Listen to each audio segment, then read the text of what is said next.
Hey, what's up guys, Jaeky here. Today I'm going to be going over an in-depth movement guide. Hopefully this is the last movement guide you will ever need to watch in order to learn both fundamentals and advanced techniques as well. So I'll be going over both beginner stuff and advanced stuff, and there will be timestamps in the description below if you want to skip around to whatever technique you want to learn more in depth. So obviously movement is a big part of your mechanics. I would say honestly movement is even more important than training your raw aim, because a lot of how you aim and a lot of how you take engagements has to do with your movement. So let's start with the basics here and go over the concept of strafing.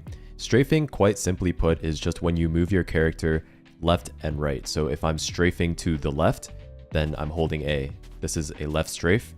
If I'm moving to the right by holding D, this is a right strafe. I also have the keyboard overlay up, so if you ever get confused throughout any point in this video, you can just look at that keyboard overlay. But yeah, strafing, quite simply put, is just moving either to the left or to the right, which leads us nicely to our next topic, which is counter strafing. Now, counter strafing in Valorant, let me just say this right off the bat, is not required. In Counter-Strike, counter strafing is pretty much essential, but in Valorant, it's not essential for complete accuracy.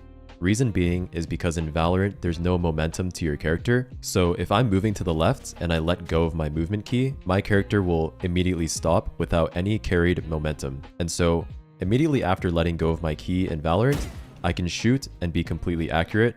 Whereas in a game like Counter-Strike, there's momentum to carry my character, so I have to counter strafe in order to be completely accurate. However, that does not mean that counter strafing is not a good skill to learn. Even though counter strafing is not required in Valorant to be accurate, it's still an important skill set that you need to learn in order to have full control over your character. So what is counter strafing? Counter strafing basically is just countering that strafe movement that we mentioned earlier with the opposite movement key.